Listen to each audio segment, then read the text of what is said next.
is Tuesday evening, and we have a special episode, like a very special episode of Cheers or the after school special, whatever it was. We have a very special episode tonight. We are going to be answering questions live. Our main purpose here every week is to get together with you guys, answer your questions. So if you have a question, throw it up in the comments. Anything VA, mortgage, real estate related, we've got a crew of experts here, and we will be happy to go through that. We also have teed up a number of the questions that were asked out in the vetted VA group just in the last couple of days.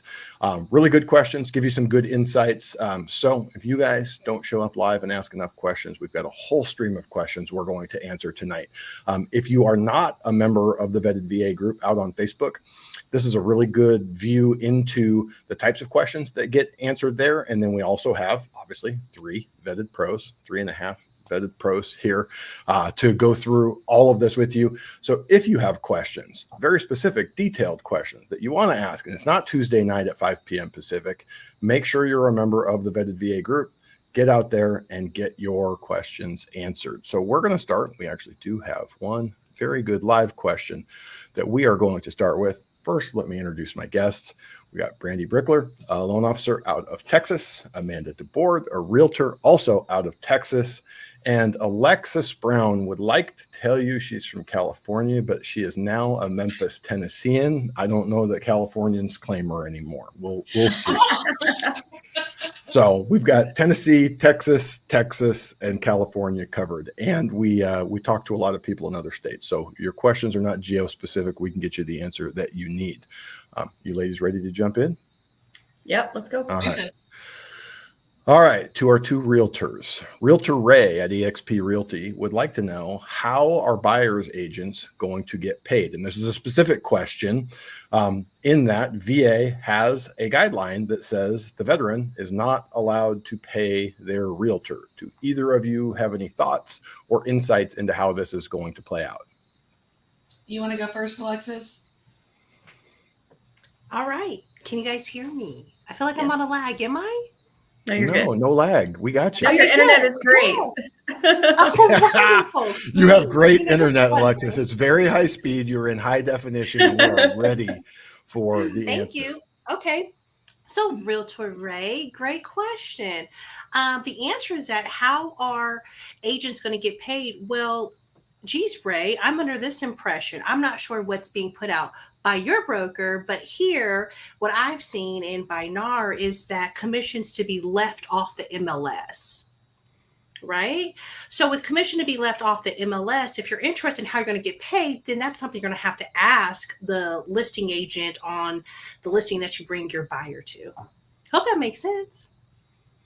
Amanda, you have any different thoughts or insights in that one? Just that, with all of the misinformation in the media that's been put out about the NAR settlement and what may or may not happen, there was a lot of kind of chicken littling. The sky is falling, but it's not. We already have mechanisms in place for broker-to-broker commission sharing. Just now, it's just not going to be clear on the MLS only. NAR has come out and said that you can share, that you're going to co-broke your commission on all the other platforms. You just can't do it on MLS. And specifically on my MLS, they've come out and said you can do a yes or no button. So our MLS is going to say, will you have a co-broke? And the listing agent will click yes or no. And so you see a yes or no on the MLS. You just won't have an amount. Perfect. I look at it from this perspective. So the VA guidelines specifically say that the borrower cannot pay it. FHA, Fannie, and Freddie have all come out and said they have no issue with it, with the buyer paying their realtor if it ends up going that way. We don't know this for a fact, but I think that it is unlikely that VA continues to be on an island if this puts veteran buyers at a disadvantage. So they're probably not going to be preemptive and go, hey, let's change the way we've always done it before we even see how it looks out in the wild. But very good chance if veterans are disadvantaged by that guideline, it will get updated in addition to their very important thing that our realtor guests. I don't think the VA is going to make a decision before the settlement is actually settled because it's not yet. So. Yep. All right. If you have any questions, throw them up in the comments. But otherwise, we have a nice load of questions here that have been asked out in the Vetted VA group this week. Let's start with this one, Brandy. I'm going to throw this one to you. Is it better to do a conventional over a VA loan? I'm selling my home, financed with a VA loan. I'm going to get enough from the proceeds for the down payment on land and a construction loan to build a barn dominium. Should this person be looking at conventional or looking at VA? Well, we'd have to evaluate both choices because, depending on how much you're going to put down, whether or not you're going to pay private mortgage insurance would determine whether or not we are going to look at that. Also, if you have a disability rating and you're not paying a funding fee, the VA loan is a government-backed program and the interest rates tend to be a little bit lower. So if you're comparing apples to apples, like how much would you pay for a conventional interest rate over a VA interest rate, you would compare what the cost of the interest rate is for the conventional loan versus what you'd pay in the funding fee. And if it's lower to go conventional, then you'd go conventional. However, when you're talking about a construction loan specifically, when you're doing a conventional construction loan, you're going to make payments through construction. You'll have construction interest. It'll be a 2-time close, and it tends to be a little bit more costly. So it's important to evaluate both. Well, let's look. There was a very similar question, but it kind of asked it in a different way. It doesn't have the construction element, and it answered some of the questions, which you've kind of already hinted at, but this can kind of close the loop. If you can put 15 to 20% down on your new home, are there still benefits to the VA loan? This person says the biggest benefit to me is the elimination of mortgage insurance, but 20% down would make that a moot issue, right? So you kind of already hinted at the big one being the VA funding fee. So maybe just walk through how this plays out, assuming this person doesn't have a disability rating where they're not exempt from the funding fee. Right. So if you're paying that funding fee, we're going to take that into account. Like that's a cost of the loan. And that actually just gets rolled into the loan. But when we're pricing out your loan, every interest rate has a cost associated with the interest rate. And so we're going to decide whether or not like buying down the interest rate is cheaper for a conventional loan versus the funding fee of the VA loan to be able to compare apples to apples and decide which option is better for you. The VA loan tends to have lower interest rates. So most times we're going to go that direction. Very few times do we see that the conventional equivalent is a better loan type. And then also, you should probably just be talking with your financial advisor about whether or not you want to lay 20% down on your house just to do a conventional loan, or whether you can actually take that 20%, put it in investments, and then hedge against, what you're paying in your interest rate. Brandy, Perfect. Can I split it off of what you said? If they're going to put 20% down on a VA loan, does that waive the funding fee or do anything when you put down a larger down payment on a VA? Good question. Yeah, absolutely. So once you put money down between 5 and 10% down, then you're going to reduce that funding fee. So we're obviously going to weigh those options against, the conventional counterpart or comparable loan. And I think the big answer, Brandy went through like 5 different things. Work with a realtor, work with a lender that knows all of those things and knows how to lay them out for you in a way that you can understand, because every one of those situations is unique, and every little element that she went through is exactly what your loan officer needs to go through with you. All right, a lot of times, can I just say one more thing before we move on to something else? There's a lot of times where I hear, people will be like, I just went with a conventional loan because my lender told me this was better. You should be looking at 2 options together and making the decision for yourself, because you don't know whether or not you're dealing with a lender who just doesn't know how to do VA loans. And for that reason, they're shoving you into a worse loan product. And that applies with everything. I probably see it more with FHA than with VA. You have people that will say, well, I talked to another lender and they said I should never do an FHA, or they told me I have to do FHA. I'm like, well, did they show you? They show you on paper? So what Brandy said is essential there, that you have someone that, even if once you look at it, it's obvious that one is massively better for you, they still should show you, so you have that peace of mind of knowing what that looks like. 100%. All right. Realtors, this one is not a matter of fact, but it is a matter of opinion. And I believe, I don't know if in Texas or Tennessee, it's a big basement area. But this veteran said, I'm finishing a portion of my basement, already has a full bathroom down there. Is it better to build a full master suite with a walk-in closet and a family area, or leave it wide open? I know the answer. I like it. Be mindful of comps. So in my area, basements aren't incredibly common, but I do find them. And sometimes finished basements, walkout or full-on basements are not included in your sold square footage if you don't have a comp within a reasonable a reasonable distance to support that value. So the answer of your question, member, is to really consult someone locally, boots on the ground. You might be in an area where there's basements are a dime a dozen. Okay. That's going to benefit you. But if you're in an area like mine, doing something like this is truly going to be for personal preference. And there's no guarantee you'll see an ROI. ROI is return on investment. So be mindful. Is that something for either you or Amanda? Is that something that a client would reach out to you and say, hey, we're doing some work down in our basement? Is that something that you help your clients with? Yes, but not for basements because we just don't have those here. Yeah, it's funny here in Southern California, in really high-end areas, they've started doing basements because, like Newport Coast, they won't allow you to go up. So these people are doing like $5 million basement additions where they dig out entirely underneath their house and put like 10-car garages, like the most amazing man caves you've ever seen. And I'm like, you've got too much money if you've got $5, $6, $7 million to dig out under your house because they won't let you build up. That's crazy. It's not a basement, but in Hawaii, we had non-permitted additions. So it's really important to like make sure that if it's going to add value, that it's actually permitted. Absolutely. Absolutely. And use everyone on your team.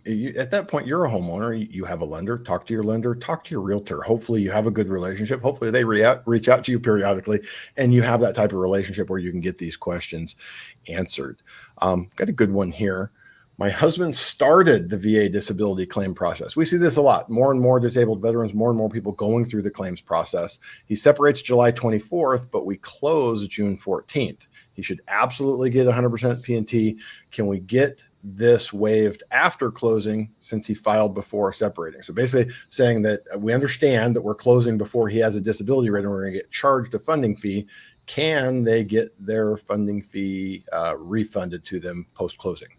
Amanda, it looks like you've got the answer. Well, Brandy knows too, because she knows better than I do. But yes, there's a form that the VA's put out. So it's kind of like giving them warning that you're going to ask for that back. So Brandy probably knows the actual number of the form. I don't. I'm totally forgetting the actual form number, but yes. But we could put it in the comments at the end of the live. Oh, that's sweet. Somebody make it up. That's a really good test for your lender. You can ask them what they think, and if they give you the right answer, and if they know the form, that will let you know if you are in good hands on that one. Let's answer the question though from the flip side. What if they have some ringing in their ears and think that, hey, I'm going to go in 6 months from now and get my disability paperwork going? Can that person ever get it refunded if they get a rating later on?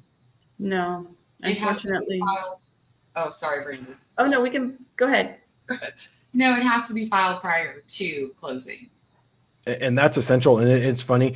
We do see that in the vetted VA group. Someone will come and ask that question and they did have the process going, but they didn't do that form. They didn't give anyone notice. If they had been with the right person, I mean, some of these can be big, lots of areas you're looking at $1.5 million loans. And if you have a 2.15 funding fee, $14,000, $15,000, it's real money, as they say. It is a big deal. Like if you're thinking that you want to get that waived, you definitely want to have that conversation up front with your lender, and they need to know what the actual new circular is, because this is a pretty new circular. And previously lenders were just saying, you're just going to get that back post-closing. And there are still some lenders out there who are still giving that information out. They will, we have lots of veterans who come in the group and ask this question because their lender told them they were going to get it back post-closing. And the reality is that there is a new circular, there is new guidance. So you need to be working with someone who is keeping up with the new circulars and the new guidelines that come out to make sure that you're not getting, paying the funding fee unnecessarily. Perfect. We got another good one here. Lady says she lives with her sister. We're selling in Florida, buying in Ohio. Is it possible to add her to the VA loan? If a down is needed, can I use my sale proceeds? She has great credit, but little income. So it's a deceptively simple question because there seems to be so much there. What's the benefit of adding them? Could they not just go on title and then we could get 100% financing? Alexis, you have any thoughts on where you'd go with this one? Where I would go with this, well, I'm always, when someone ever asks me about co-signing, be mindful, okay? Always be mindful, especially with a house, kind of big, okay? Big purchase. Is it possible to add her to the VA loan? You can add someone to the VA loan. However, they're going to have to put down 12.5%. Isn't that right, Brandy? If you want to have a non-veteran, non-spouse added to the VA loan, it's 12.5%. If a down is needed, can I use my sale proceeds? I'm not a lender. I'm a real estate agent. But yes, you can use your proceeds. Your sister's, you're going to have to do a gift letter. Most likely the lender's going to require it, but I'll allow a lender to answer that question. This is probably the only group of people where I would say that real estate agents could totally answer lender questions because they're trained exactly the same way as every lender in vetted VA. So they're probably the most knowledgeable loan realtors out there.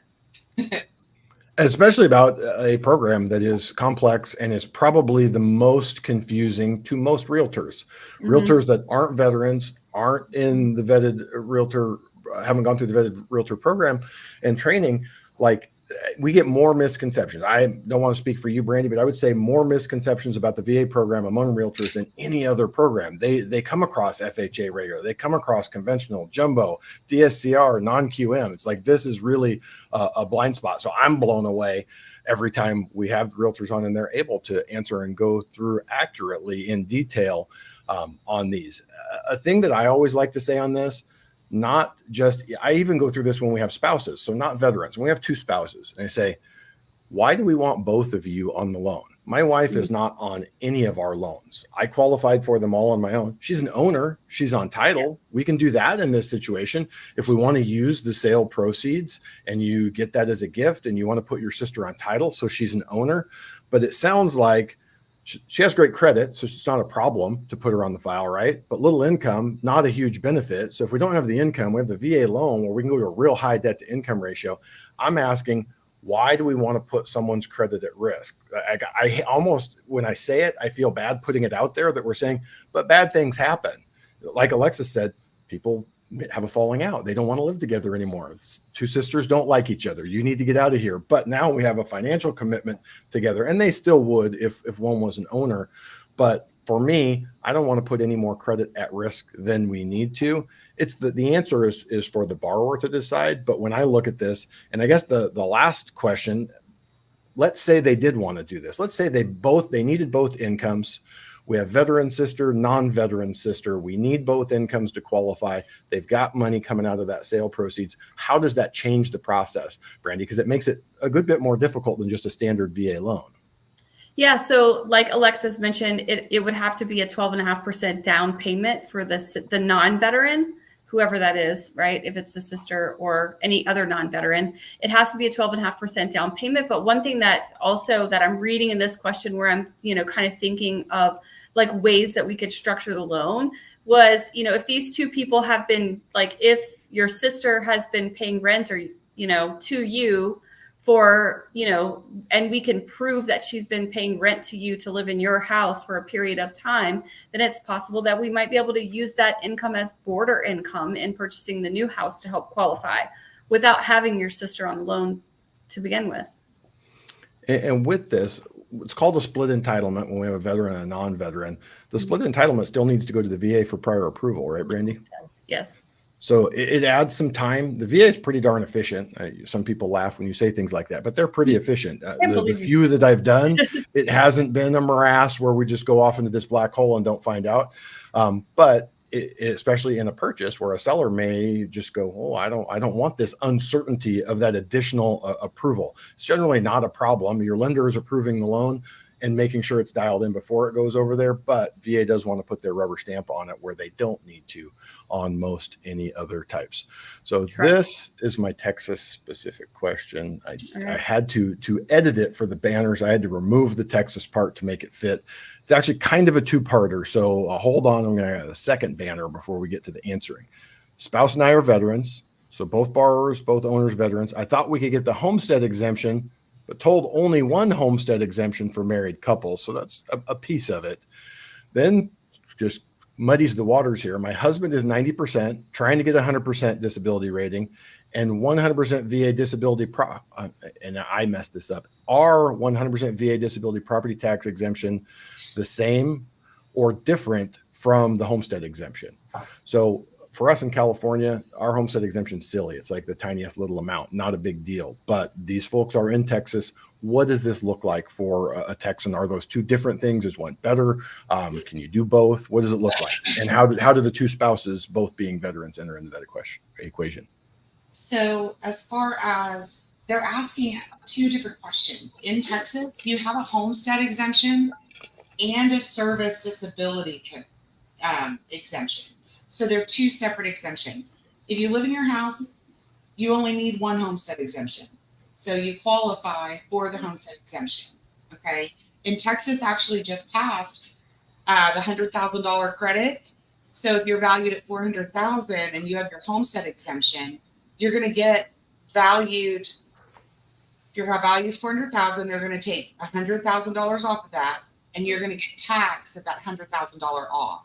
So you're only getting taxed at $300 instead of $400. So that's really cool. Secondly, 90% disabled veterans do not get the same protection exemption as 100%. Okay.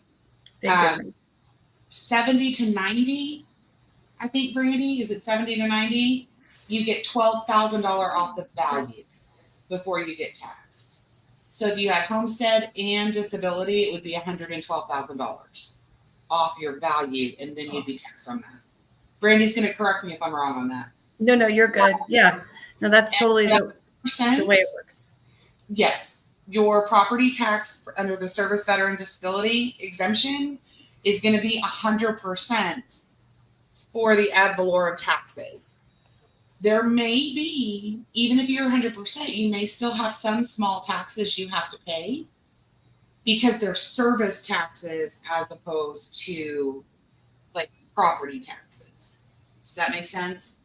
And what types of things fall under that? What types of things are not under ad valorem taxes? What might they see on that tax bill and go, oh, yes, I still have to pay that? Yes. So it's a PUD, a plan unit developed, like there's a PID, PUD, MUD in Texas. They're all crazy.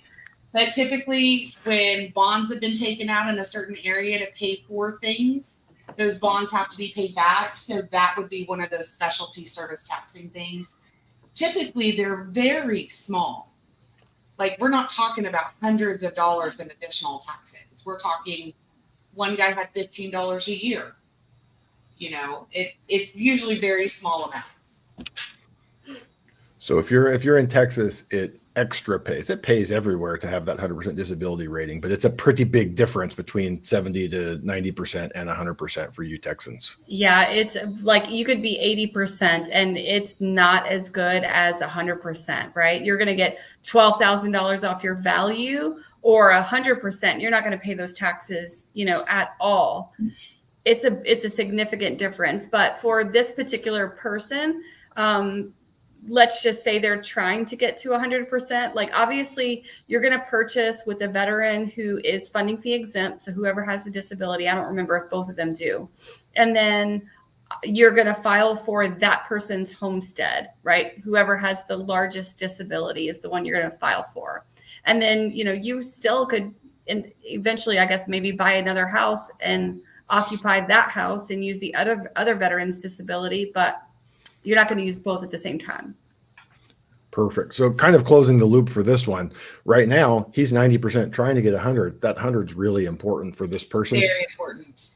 And if you get to Very 100, then at real. that point, the homestead exemption doesn't matter because those taxes Yeah. are going away. I mean, if they're regardless. qualifying for that 100% before they actually purchase, we're talking about a potential $100,000 in purchasing power by eliminating those property taxes, because property taxes on average in Texas are somewhere between like $500 and $800 a month, right? So if you eliminate that out of your monthly payment, then you're getting a whole $100,000 more of a house. Well, you just brought up a really additional interesting point. So is Texas one of the states where you're able to qualify with the projected taxes versus, so here in California, they say, no, that doesn't happen until after closing. Our exemption isn't nearly as good. It requires 100%, less than 100%, you get nothing. It's not nearly as large, but nothing happens until further down the line. So I don't get to qualify you for any more homes. So I know you already explained it, but maybe just give a little brief inside baseball. I caught it. I'm not sure everyone at home caught exactly what you were saying. Yeah, for sure. So Texas is one of the states where the veteran can, like, if you're 100% disabled, we can close without escrowing for those property taxes, which then gives you that buying power back. Now, if we were to have to close with those property taxes, let's just say, for example, you qualified for $250,000 because you're only 90% disabled. And then you purchase, we escrow for your property taxes, you file for your exemption, and then you get your money back. Some lenders in Texas are going to tell you that's the only way that it can be done, but that's not true. There are lenders out there who will not escrow for taxes if you prove that you're 100% disabled, because they know the second that you become the homeowner, you can file, and then you're property tax exempt from that day forward. So I know Texas and Maryland are two states where you can do that right up front, which especially in Texas, because the tax amounts are so high, property taxes specifically, because there's no state income tax, that it makes a big difference in the affordability for a home. Like, you could actually afford a bigger home by eliminating the property taxes up front. I'm literally surprised we don't have a mass exodus of 100% disabled veterans heading to You Texas, do. because literally, I mean, that's a monster difference. It's not little. And when you're retired, you're like, that's a big, big difference in my life. I just took a call. Oh, go ahead. 30 minutes ago. I was just going to say, as a personal example, my husband is rated at 80% right now. Even just going when he got his rating to 80%, our payments dropped $900 a month, just at the 80%. So when he gets to 100, we estimate that those will drop again about $700 to $800 a month. So did your husband get to go out and buy a new truck? No, he already bought one. Oh, I was going to say, it sounds only fair that he should be able to go buy a new truck if he just saved you guys $900 a month. Go to DMV and get his new veteran tags, like his license plates. He wanted his DD tags. Well, that's important. I like it. Well, yeah, you can go on the tollway and get a discount. Exactly. All right, Alexis, I've got a question for you. Yes, sir. It's a good one. Is it legal for my agent to have a cancellation fee if I terminate their services? The realtor is stating the broker may want compensation for termination of the buyer-broker agreement. So first, two questions. Is it legal? Can they do it? And then should your realtor be doing that if you don't like them and fire them? Yes to both. So I don't know anybody who just works for free, you know? So yes. Understand that the cancellation fee, and when you hear in vetted VA or in other places that VA buyers can't pay any real estate agent commissions or transactional fees, that applies to a closed loan. Okay. So if you hire someone to sell your house or to help you buy a house, and you're purchasing with a VA loan or any loan type, and you choose to part ways, their buyer broker agreement could state something about a cancellation fee. It is legal. However, I can't speak for all 50 states and territories, so please do consult your state and local boards. But here in the good old state, the volunteer state of Tennessee, it's legal. Okay. And as far as the question, would should they be doing it? I'm standing firm on that. Yeah. Now, is it something that I do? No. Do I know a lot of people that do it? And am I in agreement with it? Yes. My reasons for doing it, I don't have people cancel. It's amazing when you treat people right. They don't generally go, "Hey, I don't want to work with that person Hello. any longer." Exactly. So that's the answer to that question. Hope that makes sense. Now, let's back this up. You do want to make sure you do read any contract very carefully, because to me, cancellation fee, it's a couple $100, 300, something like that. You can easily be paying $2,000, $5,000. Okay. It just depends. So please do read the contract well if you see a cancellation fee. Also, this also applies for listings. Okay. Sometimes we talk a lot about buy side, but for listings, there's cancellation fees. And do note that if you see a cancellation fee and you don't like the numbers, what is it in real estate that's negotiable? Everything. Okay. So if that realtor from earlier so watching, hi, you're asking how to get paid, everything here is negotiable. Well, but wait, isn't that why we had the lawsuit? Because no one knew that they could negotiate with I their tell you, realtor. Josh, They thought there was a magical 6% commission that they were forced at gunpoint to pay. So they had to go and file a lawsuit because they found out that that was not true.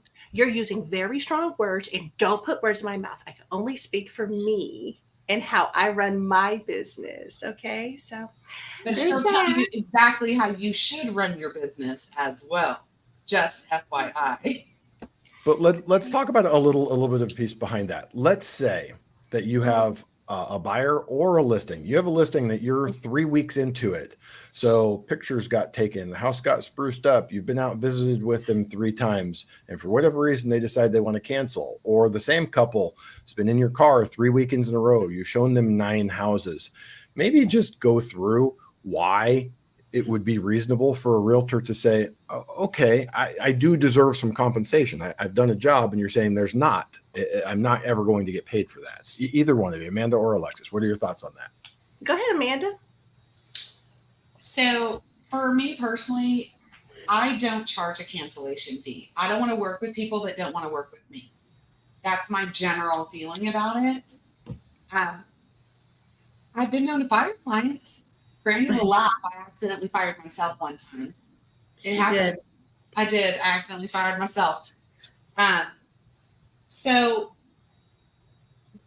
charging a cancellation, y'all, the time and energy spent not just in your face, but when we're in our office, we're picking out houses, we're routing things, we're printing. Well, maybe not Alexis, because she's way more technically advanced than I am. I like paper. So I print all your MLS sheets and, I feel like everyone should be able to charge for their time. I know that my buyers and sellers, if they go to work, they want to get paid, right? You want to get your paycheck at the end. We all still have bills and whatnot. But I personally don't charge it, but I'm totally standing with my real estate brethren who do charge it. And I don't know if I answered your question. No, listings is important to I feel on listings more so than buy side. On listings, there's money often paid out of the real estate agent's pocket up front. Like for me, I just was at a listing appointment earlier, and I'm about $1,000 in, and then pictures are coming through, so I add like $1,300 to this, right? So depending on circumstances, if my clients canceled, which they're not, okay, but something like that, you've already put the money in, you know what I mean? So often on listings, the cancellation fee is more common to see, because if money was paid up front, or even if the real estate agent helped to take care of repairs prior to listing, that is something too. And while we're talking about that, if you're trying to sell your house and you're in need of like minor repairs, you're short on cash and you're not sure how to bring it up, discuss it with a real estate agent. Some agents do offer where they can take care of something up front and then you could pay them later out of proceeds, even things like roofs and stuff. I'm getting off topic, but it's something that we don't really see a lot of in the group. But when we do, I try to bring it up, because some people are apprehensive about selling because they're like, oh, we have too many repairs. You know what I'm saying, Amanda? Like for roofs and I think that's interesting, because Alexis and everybody has such different philosophies about how they run their businesses. Mm-hmm. Alexis, if you've never seen her day in the life of video that we did, Nathan Nottingham did a couple of years ago, she is on it, like the beautiful staging, and she has her clients do painting and like all like when she puts a house on the market, it is 100% top notch. Gas me up, girl. Yes. Hi. I am not that kind of realtor. I'm going to be honest. I'm just not your normal kind of, that's not how I run my business. Depending on what the aim is for the seller, because we're dealing with people who PCS, right? So we're dealing with timelines. That's important. I am a girl that says, let's have it inspected before we list it, which I pay for that. That's $500 depending on, right? And then we're going to put it on the market priced for condition. So we've told buyers up front, this is everything we know about the house. Here's our inspection. Here's the seller's disclosure. This is what we price it at based on the current condition. Because my sellers may or may not have time or the energy while they're trying to pack a 5-family to PCS to Hawaii into Money. right? Or the money to do all that.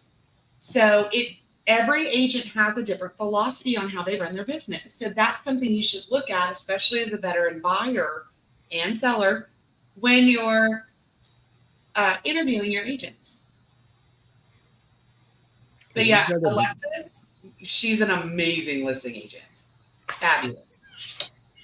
We've got another one that's sort of real estate sided, and I like this one. So there's a house we're interested in. My realtor's going to do a walkthrough tomorrow. It's not listed as a VA property. Not sure why. In the pictures, it looks livable. Is there a way to still go VA? You guys kind of want to talk about, I mean, does a property have to be listed as VA? There is a portion of the MLS that says what type of financing is available, but how does that relate to and dictate to buyers what type of financing they're able to use? Alexis? Depends on the state you're in. So in some states and in some cities, veterans are a protected class. So that sort of stuff should not be listed on the MLS, okay? Or in public display. However, please understand, sellers can take any offer they want for their house. And that's just it. Unless the loan product is up under a protected class, a fair housing protected class for that state or area. Unfortunately, if someone says no to a VA loan, you can't call the cops on them. You know what I mean? It's sad, but that's what it is. So when you're asking, is there a way for it to go VA? I'm sure the house can go VA. This is when having a good real estate agent or a good advocate on your team is going to come in helpful. When I run into VA hate, okay, I try to come in with VA facts. All right. So having your agent in your loan, a professional, contact the listing agent or the seller and explain to them and debunk some VA loan myths. These myths that you see us constantly discuss here in Vetted VA, right? Homes do appraise. You guys see this every time when someone says their home closed. Good news, a home appraised, or their assumption there's going to have extensive repairs. A lot of times with a VA loan, remember, only 1% of the nation's population serves in the military. So therefore, it's not a very common loan type, like what Josh was saying earlier, FHA, conventional, they're a little bit more popular. So if you're in an area that's not near a major installation, you might have someone who's just unfamiliar. And when people are unfamiliar with things, it often brings out fears. Okay. So just have a positive conversation with your real estate professional. See if the agent or the seller is open to having a common sense discussion on the VA loan, and definitely come back here to the group and ask questions. Or if you're a professional watching this, go to our professionals group and ask in there, because you can absolutely change someone's mind and get a VA loan accepted. Mm-hmm. The second part, Josh, Alexis said I want to mention too, is he said not sure why, but in the pictures it looks livable. Mm-hmm. So that is a very common fear and misconception about the VA loan product, is that appraisal coming in and going, oh my gosh, it's not going to pass appraisal. Guys, there is almost appraisal by inspection, you mean? Mm-hmm. Yes. So MRPs, the safety, sanitary, all of that, the VA has loan conditions, basically, that it has to be safe and sanitary for the veteran buyers. So we have agents with little knowledge, or they don't understand what an MRP actually is. No one's ever actually read the handbook. So when I've looked through the pictures, and I will look, somebody will go, oh, it doesn't say it'll take VA, but I want to go look at this. And I'm like, okay, yeah, I don't see anything in the pictures that says VA will not, this won't require major renovations in order to go VA. At that point, that's when you call or email the listing agent and say, hey, is there a reason why you're not accepting VA? And if it's because, I'm scared it's got this issue and VA won't pass it, great. Let's work together as a team ahead of time so we can address it. Let me go look at it. Let's look at the MRPs and see if that's a real actual issue or just a misconception in your head. And knowing what appraisals in your area are actually looking for, because different regions of the country, right, Alexis? You have things in your area that your appraisers are hammered on, right? I'm looking at these. Whereas here, it's always going to be wood rot. I don't care where you live in the country. Wood rot here too. Right. I don't care where you live in the country. An appraiser's going to tag you for wood rot. If it goes FHA, it'll go VA. And I love slapping that in people's faces. So agents, if you're watching this, okay, you remember this. If it's going to go FHA, it's going VA. Okay. So just keep that in mind. I've actually seen some harder FHA appraisals, so that's for sure, as well. But one thing that I want to say is that definitely either your agent or your lender can be researching the reason why the VA is not listed on there. So I've called plenty of places, it's just part of my practice when pre-qualifying somebody that I'm taking a look at the house ahead of time just to make sure that if I see anything that maybe draws attention for maybe it wouldn't. I mean, I did the majority of my business of my career in Hawaii, where we were always looking for, previously we were looking for non-permitted additions, like I mentioned earlier. And, the VA eventually changed their stance on, it used to be you couldn't purchase it if it had non-permitted additions. And now it's just that they're not given value. And so you got to think about whether it's going to appraise at that point. But again, working with a good agent and a good lender who's going to follow up with that agent and figure out why they don't believe it'll go VA and myth bust, then that's the best way to counter this.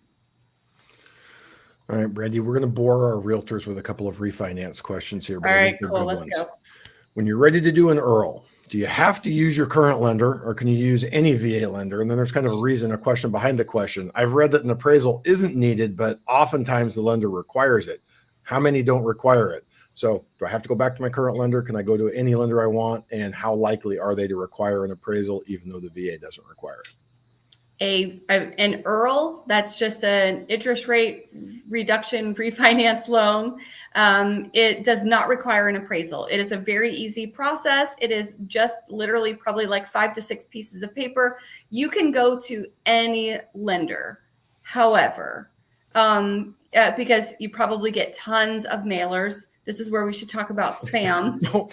Don't reply to anything that shows up in your mailbox, please. Just don't. Yeah, just don't, because a lot of those things are just not even factual. The way that interest rates have to be put out, the day that mailer goes out, it has to be legally available on that day, but you're getting that a week or so later, and it's information and data that's being pulled from just your online recorded mortgage. So it's not accurate. It's not to you. It's spam. Some of them even look like they're from your current lender because they might have. I thought this was really funny. I used to work for a place, I think I could say it, is called Land Home Financial.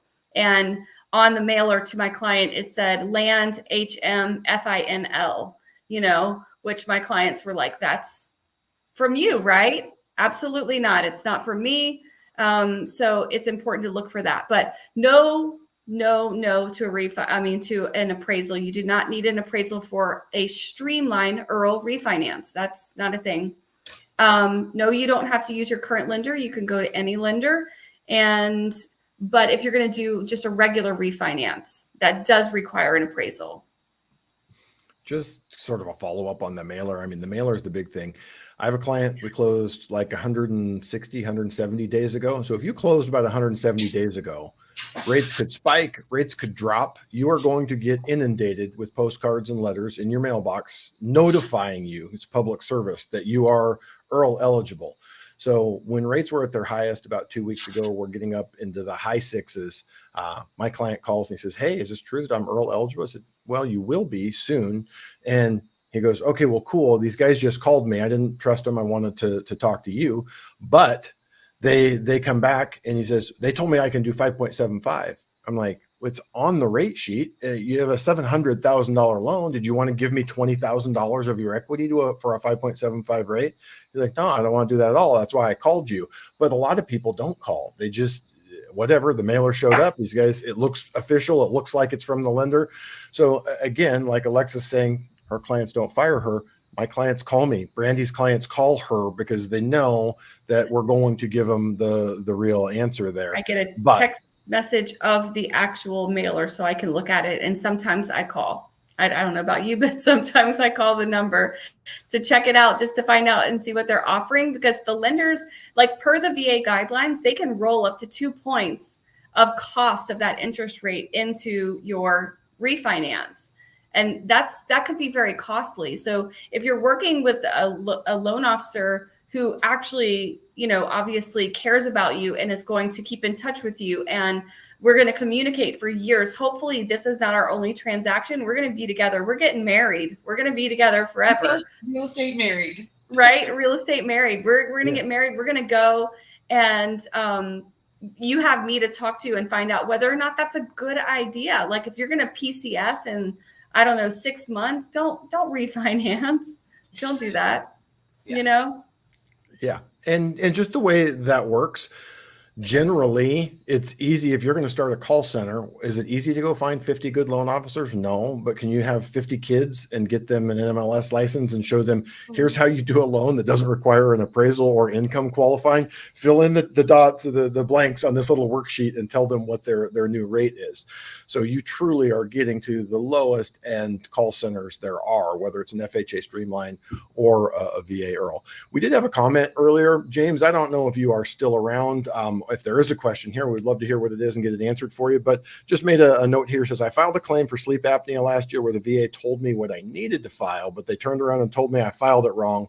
Now they changed the rules to allow 0%. So if you have a question there, we'd love to answer it for you, but hopefully you're getting that turned around and you do get your disability rating, because when it comes time to buy a home and get a loan, it is a massive, massive benefit. The VA loan itself is great, but once you have the disability rating and the funding fee goes out the window, kind of becomes a James, no-brainer there.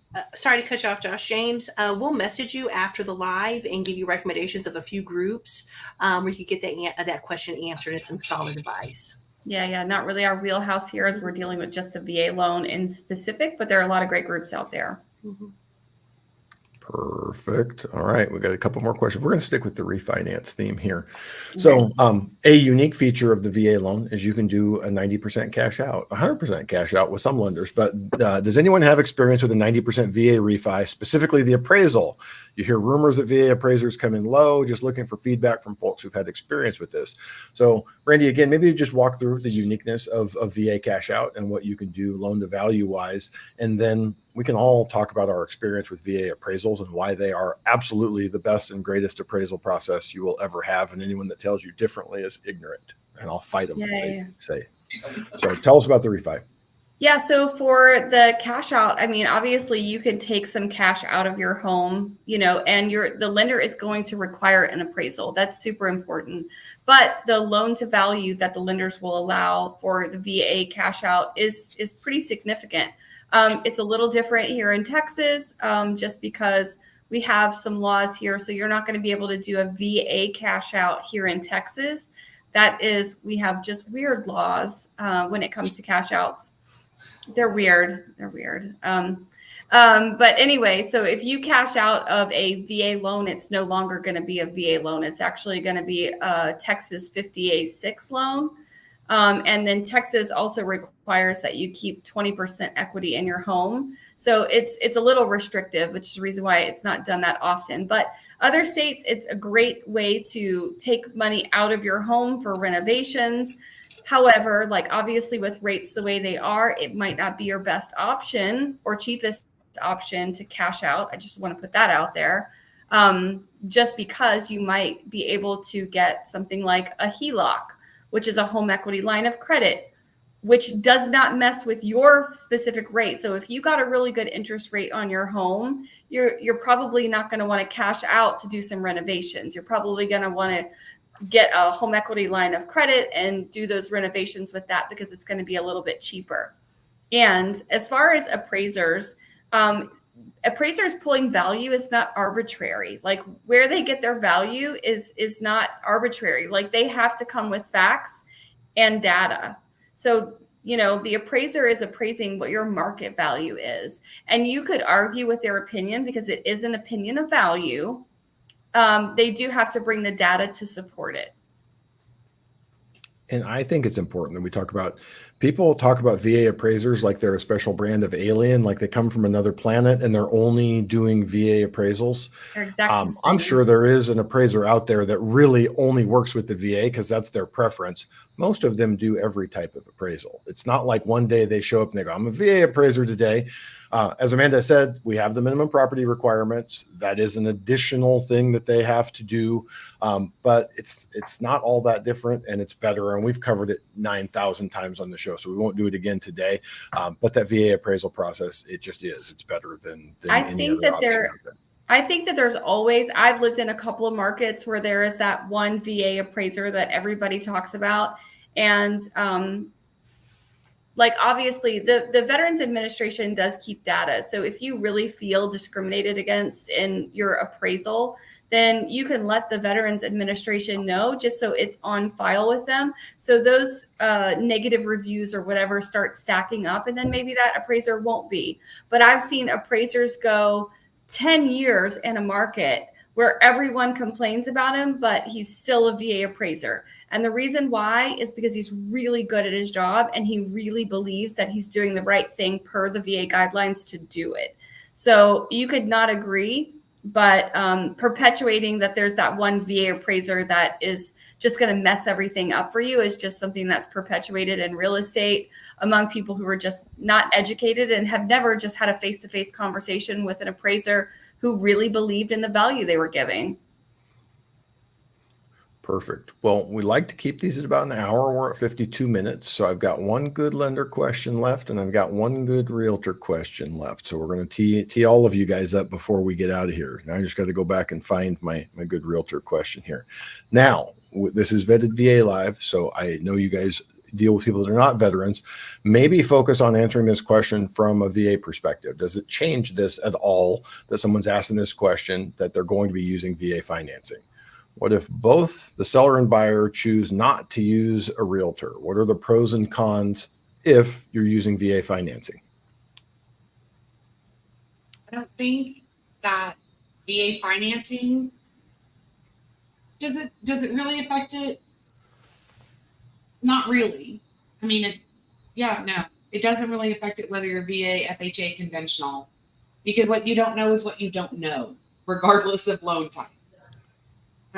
The only thing that I was thinking there is the VA mandatory clause. But if you've got me or Brandy on the other side, we're going to say, hey guys, get me this form filled out. I need this.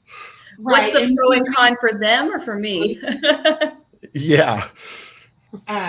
If you're going to get to title or closing, the attorneys, they're going to make you do that anyway. So depending on your state, like in Texas, the mandatory clause is already in our contract. Period. I don't know how it is for Alexis over there. So check with your state. I'm going to let you finish. Well, in Texas, no. Right? Inside joke there, guys. Just Amanda, she rides hard for Texas. If you're in Texas, everybody in Texas rides hard for Texas. See my Texas flag? Let's move on to this question, the pros and cons. Okay, so it's preference. That's what it is. It's preference. What if a seller and buyer choose not to use a realtor? Okay, they got a great deal, or maybe they didn't. It's preference. You got Ooh, to go yeah, with in real good point. estate. You always have to go with what you're most comfortable with. It's a very large purchase. Some people want to say, oh, it's like buying a car. Yeah, right. Okay, it's not. Okay, it's not like that at all. So always go with your gut. Go with what you feel comfortable with. And if somebody's like, hey, you could have done this yourself, you wasted money. Okay, you didn't know. Just like Amanda said, you didn't know what you don't know. So go with what you feel most comfortable with. Now, I will say on the seller side, okay, something that is a con of not having a real estate agent is you can essentially set yourself up to just have people walk through your house, okay, unattended. You don't know who they are. Then, you're like, oh, well, they seem like a nice family, and not saying that stuff can't happen in a licensed real estate agent is there accompany people through your house. But that is something definitely to consider. So definitely consider security, cameras, microphones, things like that. But do consult your state And law. liability. Because Liability for not disclosing something that might be wrong with your home. Exactly, that too. People buy and sell. The majority of transactions that I'm involved in, they are pretty smooth. Okay. However, there are transactions that, without a doubt, would not have closed had both parties not had representation. So, And I can speak to it from. Oh, go ahead, Josh. What I was going to say is we started off the show talking about the NAR lawsuit. Anytime you make any content on social media about that lawsuit, there is a small contingent of people who will tell you that realtors are worthless. They're all going to disappear. They deserve to die in a fiery pit. They've never added any value, and this is the greatest thing ever to happen. And I said, well, good news. You now are well aware. You don't know, no longer under delusions that a realtor is required, and go do that transaction on your own and find out. The funny thing is, these people also think they're the greatest at everything. They could be an attorney. They could remove their own spleen. They could do anything. So you do a transaction without a realtor. I mean, the debate, we've seen downward pressure on commissions for the last 25 years. So is that likely to continue, especially as home prices are as high as they are? And especially in light of the NAR lawsuit? Probably. But to say, like Alexis, when you were answering whether it's right to charge a cancellation fee on a listing or a buyer broker agreement, I'm sitting there going, like, people truly have no idea what a realtor actually does or what is involved in their work, the costs that they incur, the things that a good one does for their clients. And in the public's defense, we used to say it's an 80-20 industry, realtors and lenders. 80% are worthless. They may not be completely worthless, but they're close to worthless. The good news is, if we just take the 20% of realtors that are good, the 20% of lenders are good, we have more than enough. So you can find one. We don't need any more. If we only had 20%, we're good. But over time, it's really almost 80-20 of that 80-20. You're looking for that top 5% people. I'm biased. I'm a member here of Vetted VA. I am a Vetted Pro. I think that when you've been through this process, when you've shown up, you've answered questions, you give without expectation of getting. If you're answering a question to someone in Alaska at 2 a.m. on a Saturday and you're in Tennessee, you're probably not thinking there's going to be a big benefit in there for you.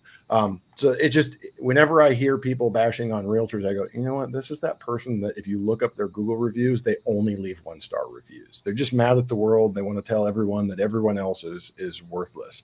So I didn't mean to cut you off, Brandy. That's okay. Just to close the loop, really, on this whole thing is that just from the lender perspective, when I'm dealing with clients who are, going to negotiate a sale just between, veterans or whoever's purchasing, right? What I'm getting is an incomplete. Well, first, where do I get a contract? How do I fill out the contract? Well, I'm not licensed to be able to tell you how to fill out the contract. Disclosures, things that they need to be able to tell. All right, who's our title company going to be? What's title? Where do I find them? Like all the questions, really. And so it really just falls on the lender to sort of guide you, you know what I mean? And good luck getting somebody at Navy Federal to tell you how to do that. You know what I mean? Like it's not going to happen. But anyway, there is a value there.